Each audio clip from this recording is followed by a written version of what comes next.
റമദാനിൻ്റെ 11ാമത്തെ രാത്രിയും പകലും നിങ്ങൾ ചൊല്ലാനുള്ള ദുആ എഴുതിയെടുക്കുക. അഊദു ബില്ലാഹി മിനശ് ശൈത്വാനിർ റജീം.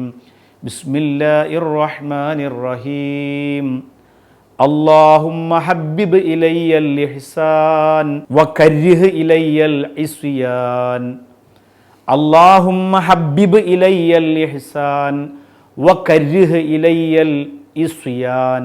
അതിൻ്റെ അർത്ഥം പറയാം. അല്ലാഹുമ്മ, അല്ലാഹുവേ, ഹബ്ബിബ് ഇലയ്യൽ ഇഹ്സാൻ, ഞങ്ങളിലേക്ക് നന്മകൾക്കൊരിഷ്ടം നീ ചേർത്ത് തരണമേ. നന്മകളിലേക്കൊരിഷ്ടം ഞങ്ങൾക്ക് നൽകണം, അല്ലെങ്കിൽ എനിക്ക് നൽകണം. ഇലയ്യ എന്ന് പറഞ്ഞാൽ എനിക്ക്, ഇലൈന എന്ന് പറഞ്ഞാൽ ഞങ്ങൾക്ക്. അല്ലാഹുമ്മ ഹബ്ബിബ് ഇലയ്യ എന്ന് പറഞ്ഞാൽ എനിക്ക് നൽകണം.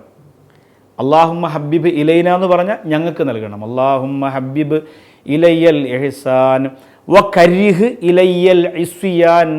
പടച്ചവനെ, ഞങ്ങൾക്ക് നീ പാപങ്ങളിലേക്ക് വെറുപ്പ് നൽകണേ റബ്ബേ. പാപങ്ങളിലേക്ക് വെറുപ്പ്, തിന്മകളിലേക്ക് വെറുപ്പ്, നന്മകളിലേക്ക് ഇഷ്ടം നൽകണമേ റബ്ബേ എന്നാണ് 11ാമത്തെ റമദാനിൻ്റെ പകലും രാത്രിയും നമ്മൾ ചൊല്ലേണ്ട ദുആ.